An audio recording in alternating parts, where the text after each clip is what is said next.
dia, pessoal! Começando aqui mais um Construção e Valor, programa que está ficando cada vez melhor graças à sua audiência, sua participação, seu envolvimento conosco, tá? Então, prazer ter vocês aqui comigo na tela da TV Band Vale. E hoje o programa está um pouquinho diferente. Nós viemos aqui para São Paulo porque nós vamos ter uma entrevista muito legal, muito importante, de muito conteúdo para trazer para você, para que você possa contextualizar no seu dia a dia, na sua vivência corporativa, na sua empresa, enfim, na sua carreira profissional. Mas para isso, olha só, eu até fiz uma colinha aqui porque o convidado de hoje é muito especial. É um experiente executivo do mercado imobiliário, foi professor das principais universidades desse país, como a USP, Exalc, ISPM, INSPER, Fundação Getúlio Vargas, sócio, da Startz, que é uma startup de educação, é advisor, é palestrante, coautor de diversos livros, de todo o mercado corporativo também, é investidor, enfim, professor Buzzarello. Muito bom, Magno, que bom estar aqui com você, obrigado pelo convite, vai ser um prazer aqui dividir boas práticas e boas informações em relação ao mercado imobiliário. Estou muito otimista aí com 2024 e com os próximos anos. Legal. Professor, eu já queria começar esse papo, primeiramente, como eu disse, agradecendo, mas começa o ano, todo mundo com aquela expectativa, mas como que você está enxergando esse cenário econômico aí para o mundo corporativo? Muito bem, olha, eu estou muito otimista. Nós vimos de uma década perdida, perdemos uma década, 2014 até 2023 eu posso considerar uma década perdida. Se a gente fizer uma retrospectiva rápida, vamos lá, o que aconteceu em 2013 para 2014? Tivemos lá a rebelião da questão das tarifas de ônibus, que o povo foi à rua reclamando das tarifas de ônibus, mas que tinha um subjacente por trás disso. Aí vieram as eleições de 2014, aí em 2015 começamos a ter uma confusão em relação à nossa presidenta, tivemos pré-impeachment, tivemos impeachment, tivemos transição de Dilma para governo Temer, depois tivemos as eleições de 2018, aí tivemos o Covid, aí ano passado tivemos 8 de janeiro, enfim, olha quantos eventos que nós tivemos nos últimos 10 anos e o Brasil não cresceu nesses últimos 10 anos. Não crescemos nada. Se você pegar o crescimento médio desses 10 anos, é em torno de 1%, 1,1, 2, 1,3, o que não é nada. Ou seja, mais uma década perdida. Mais uma década. Eu vivi isso no meu começo de carreira, na década de 80, que nós tivemos uma década perdida, e agora 2014, 2023. Eu acho que dos últimos 10 anos, esse é o ano na qual todos nós estamos mais otimistas. Eu me recordo fazendo o planejamento, sempre em outubro, fazendo o planejamento para o ano subsequente, nós falávamos, puxa, o ano que vem vai ser um ano difícil, vai ser um ano complexo, um ano que nós vamos ter que trabalhar muito, nós vamos ter que ser muito criativo. Esse ano, em outubro de 2023, fazendo o planejamento para 2024, todos nós estamos mais otimistas. Por quê? O cenário doméstico está muito benigno.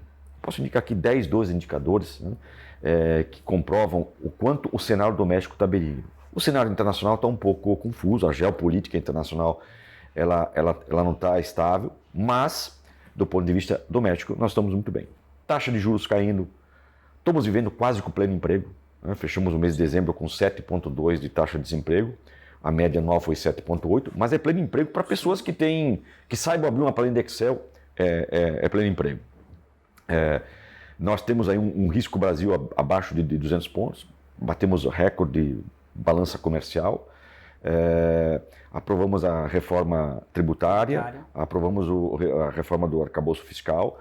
Claro, tem um ponto de interrogação, o Brasil fechou 2023 aí com déficit de aproximadamente 230 bilhões, é um ponto a ser observado. Mas nos últimos 90 dias eu viajei muito pelo Brasil e eu estou muito focado hoje em outros setores que não somente o mercado imobiliário. 100% dos empresários que eu conversei estão otimistas com 2024.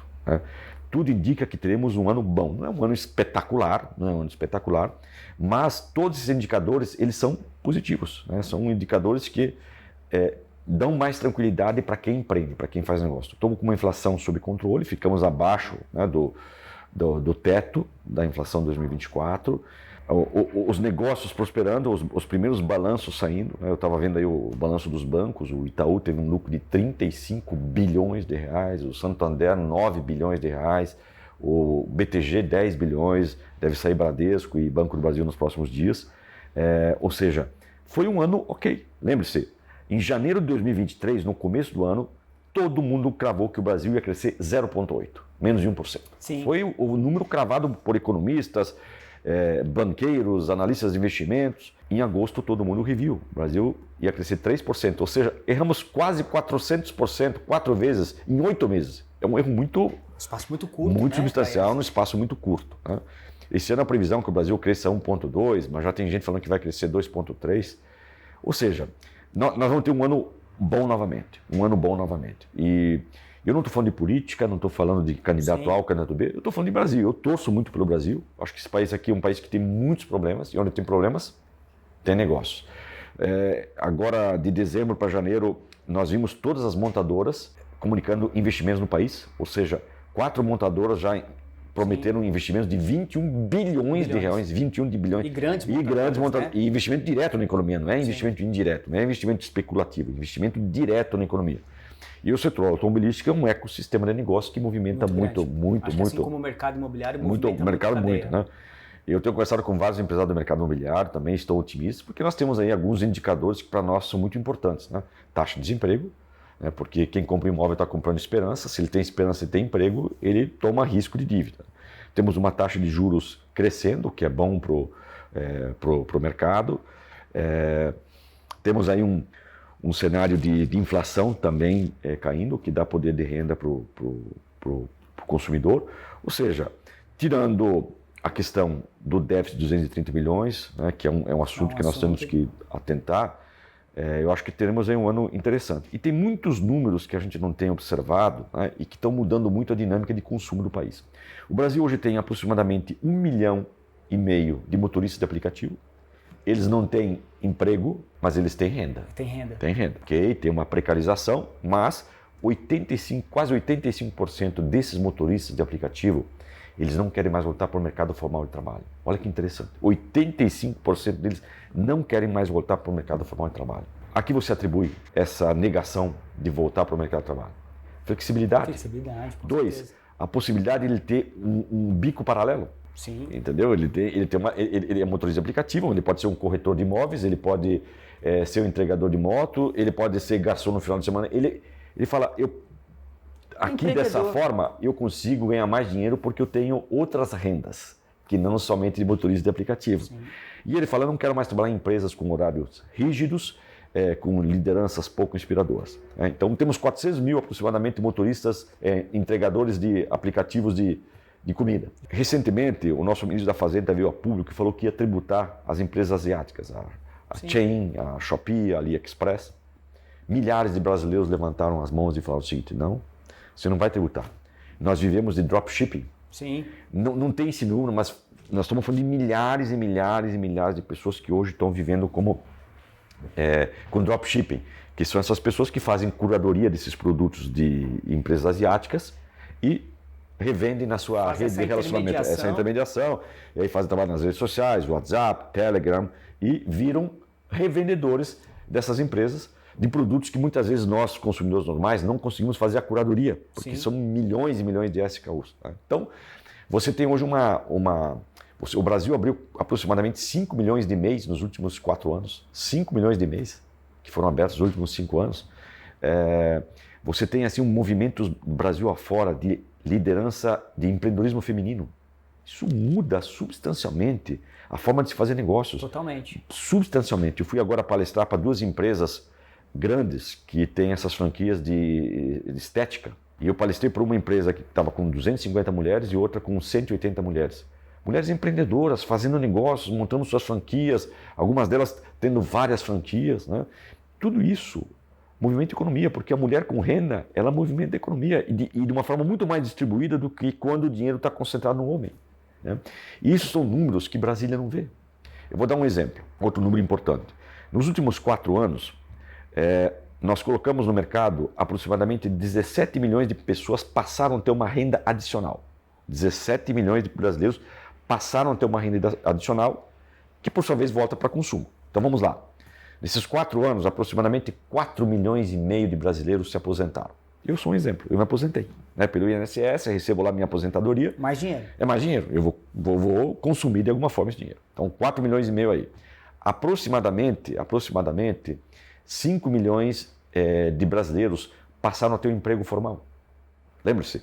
Lá em 2020 nós estávamos com uma taxa de desemprego de 13, fechamos fechamos dezembro de 2023 com 7,2. Então são 4 milhões e meio de brasileiros que passaram a ter carteira de trabalho assinada, portanto uma renda adicional.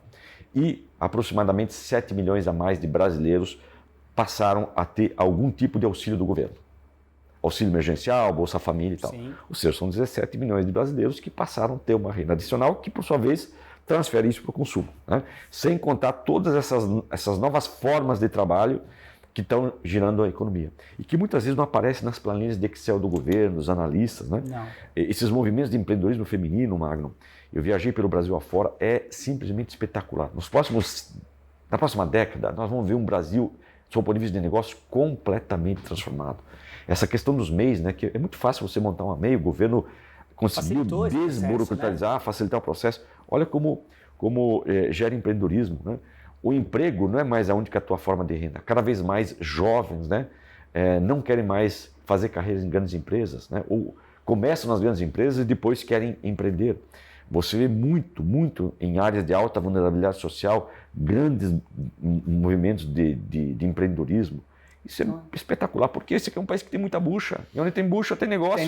Tem negócios. O governo só tem que facilitar. E o governo, ao longo dos anos, né, passaram-se por vários governos, vem facilitando essas questões. Ainda temos muito a melhorar. Ainda o país é muito hostil com o empreendedor, mas eu vejo muitas mudanças. A gente falou das empresas se preparando. Obviamente que as empresas, elas são formadas por pessoas. Por pessoas. Nesse sentido, para quem está nos assistindo em casa, porque é legal do Constrói em Valor que a gente conversa com um público diversificado, porque também como nós estamos nas plataformas, então a gente está conversando com o público do Spotify, com o público do YouTube, com o público da TV.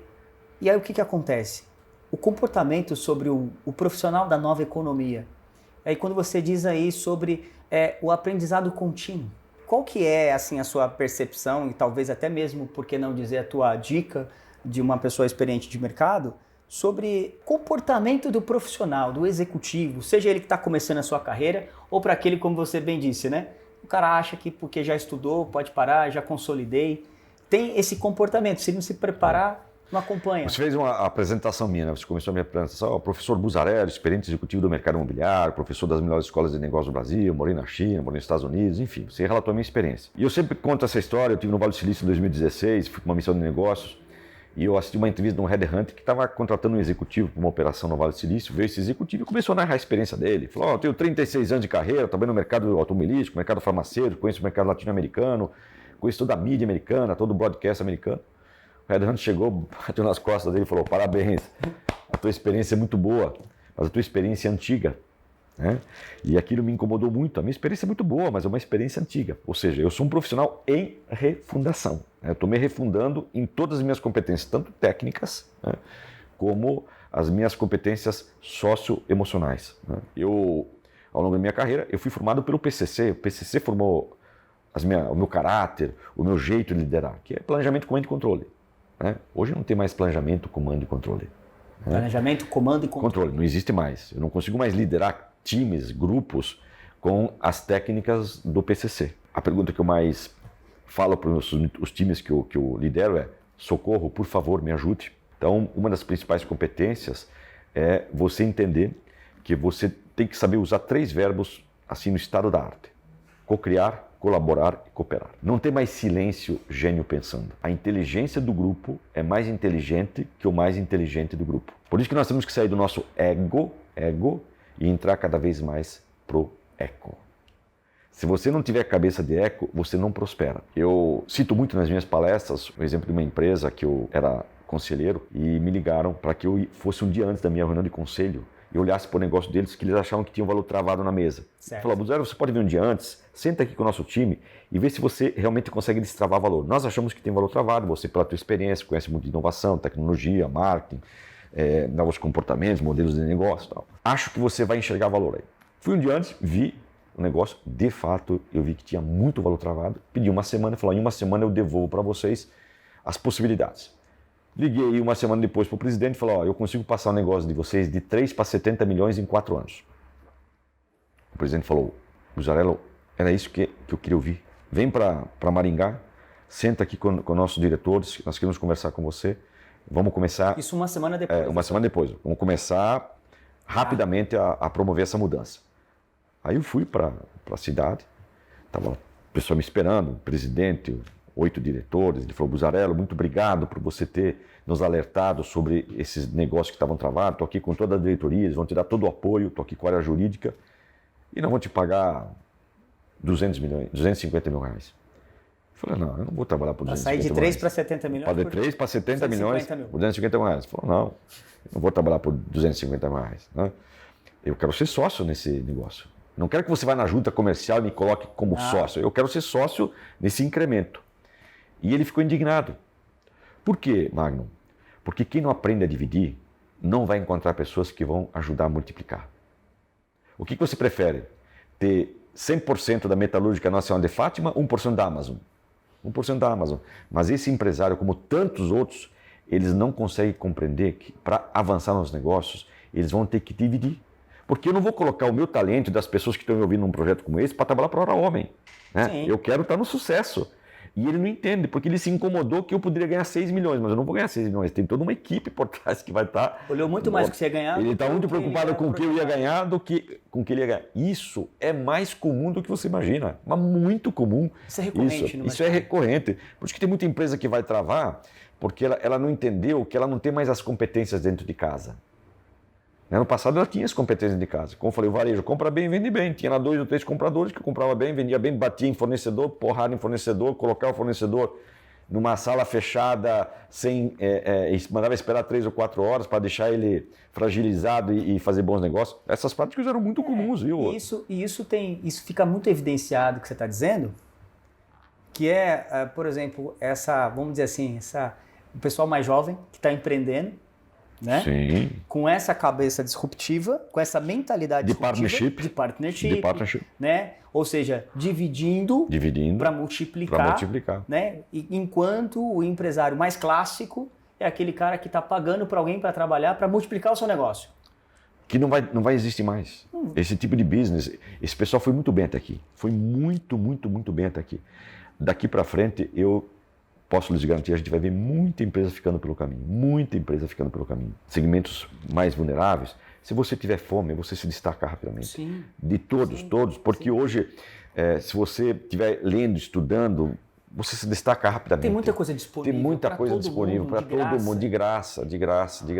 Na dúvida, vai lá, aluga uma moto por R$170 por semana e sai fazendo entrega de moto e faz uma renda, depois faz um outro bico e assim você vai prosperar na vida. O que precisa é fome. Aqui falava a Adélia Prado, a nossa grande poetisa mineira. Ela falava assim: não quero faca, não quero queijo, eu quero fome. E isso eu vejo que está faltando. Está faltando. Porque a partir do momento que não tem essa predisposição, naturalmente, né, fica tudo querendo literalmente na mão, né? A pessoa vai lá e quer, eu quero essa oportunidade. Então, é interessante falar com você que está em casa, está assistindo, ou de repente que tem alguém, né? Eu acho que a gente é um desafio para os educadores, para os pais, para como gerar fome para quem tem tudo. Para quem tem tudo.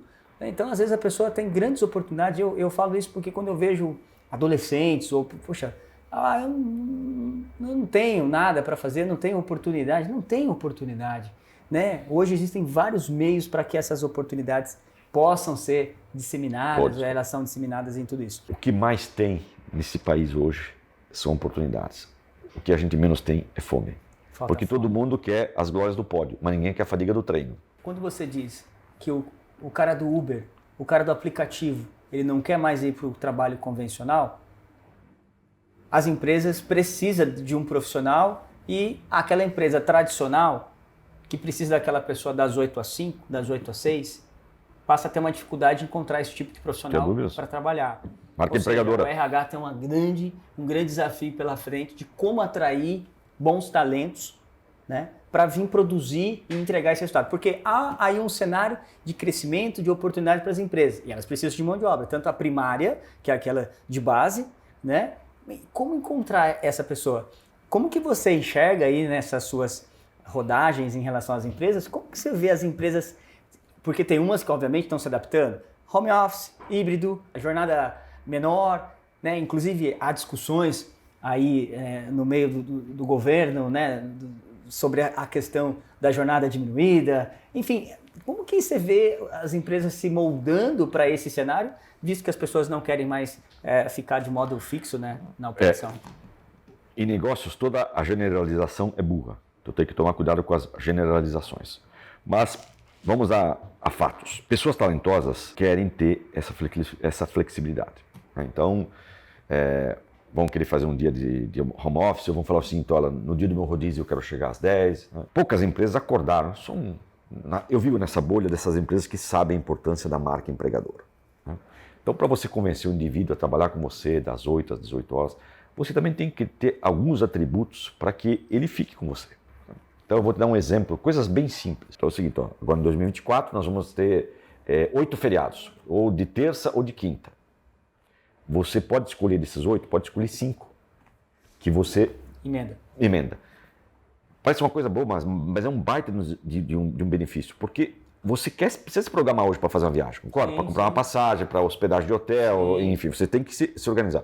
E tem empresa, Magno, 2024, que fala, o feriado é na sexta, ela fala na terça-feira, nós vamos esticar o feriado. Pô, mas como é que eu vou me organizar, fazer uma viagem, comprar uma passagem, se você me fala 48 horas? Isso eu já dava tudo preparado. Isso é um benefício simples, mas muito eficiente.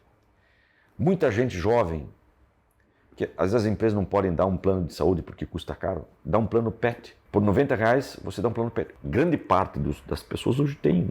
Eu estou falando hoje de uma população, não parte, não vamos falar, eu vou falar esse número. O Brasil estima-se que tenhamos 50 milhões de PETs. Né? Então, 50 milhões de lares têm um PET. Então, estamos falando aí de uma porcentagem considerável. Então, cada vez mais as empresas terão que saber personalizar os seus benefícios e entender os seus funcionários um a um.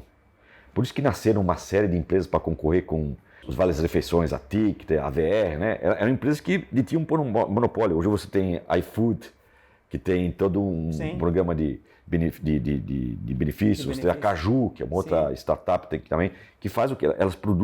Elas oferecem serviços e benefícios personalizados. Entendeu? Sim. Porque eu sou casado, 2 filhos, 18 e 20 anos. Eu tenho necessidades diferentes de quem é solteiro. Sim. Quem é solteiro não valoriza tanto um plano de saúde como quem é casado e que tem 2 filhos e que tem 40 a mais. Então, olha como essas empresas enxergaram um problema e se tornaram empresas relevantes hoje na área de benefícios para funcionar. Eu acho que daí então o que falta, professor, não é falta não, né? Eu acho que a oportunidade que existe aí para as empresas ela sair um pouco do tradicionalismo olhar que antes ela tinha do que era benefício para promover outros tipos de benefícios baseados nos novos comportamentos das pessoas e a realidade que elas estão vivendo hoje para reter esses talentos. Porque, vamos lá, tem muita gente que interessa pelo trabalho convencional, das 8 às 18, mas ela quer ter a reciprocidade pelo aquilo, olha, estou dispondo do meu tempo das 8 às 18, o que eu recebo em troca? Né? Porque tem empresas que ainda acham que o benefício é o vale transporte e o convênio médico. Ainda não, a maioria. Tá? A maioria. Novamente, eu tomo cuidado para não ficar na minha bolha, porque eu convivo com essas empresas que têm pacotes de benefícios interessantes, pacotes personalizados, que têm uma visão mais de partnership com seus colaboradores, né? Mas isso aqui é uma minoria. É uma minoria, né? Líder, cuide bem dos seus liderados, que eles cuidarão bem da sua empresa. Muito forte isso. Cuide bem dos seus colaboradores e colaboradoras, que eles e elas cuidarão bem da sua empresa. Né? Mas esse é um empresário que não evoluiu. Ele não entendeu esses novos tempos. Bom, professor, falando, né, conversando sobre aqui, são muitos assuntos, muitos temas. Muitas oportunidades. Muitas oportunidades, né, que a gente vê. Quero aqui, de fato, agradecer sua nobre presença aqui no Construção em Valor. É um prazer, dava para ficar aqui conversando muito mais tempo, mas quero aqui agradecer a oportunidade. Eu que agradeço, obrigado a você, Magno, pela oportunidade. E eu queria deixar o último recado para a turma. Por favor. Pessoal, para quem está nos ouvindo, é desesperador o que vem pela frente nos próximos 4, 5 anos no Brasil. Uma única dica para vocês, não parem de aprender. Não existe mais ex-aluna, ex-aluno. A educação não é cara é ignorância. Tá? Se preparem, lembrando que a escola não é mais o único lugar que você aprende. Sim. E as empresas não é mais o único lugar que você trabalha.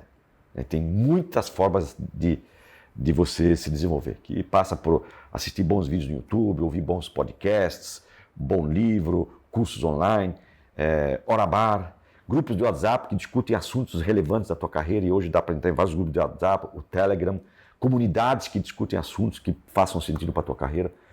Não dá para você falar que não tem oportunidade para aprender de uma forma barata e rápida. Então, turma, abracem a educação, que é isso que vos libertará. Mas me veio uma coisa agora, de fato, antes de encerrar. Você falou aí de Orabar, e aí eu quero que você até complemente essa dica para quem está assistindo em casa. Uma coisa muito relevante, que é o seguinte, que são as conexões. As conexões. Não dá para encerrar esse programa sem falar da importância das conexões, visto que hoje as pessoas se tornaram muito acessíveis, né? Por conta das redes sociais, por conta, né, de toda essa desenvoltura aí da tecnologia. Tem pessoas, mas a gente sabe aqui vai ser muito redundante eu falar que é importante fazer conexões, mas fazer boas conexões. Boas conexões, boas. Porque tem muita gente hoje, só antes de você dizer, eu vejo hoje a internet ao mesmo tempo, ela traz muito oba-oba também, muita coisa sem conteúdo, muitas pessoas querendo fornecer, porque é oportunidade, né? Tem muita gente fazendo várias coisas, mas sem propriedade de causa. Então, acho que assim, importante é fazer conexões, mas boas conexões que de fato possa trazer resultados expressivos, né? O mundo dos negócios hoje é o que você sabe versus quem você conhece. Ora você é centro, ora você é ponta. Ora você ajuda e ora você está sendo ajudado.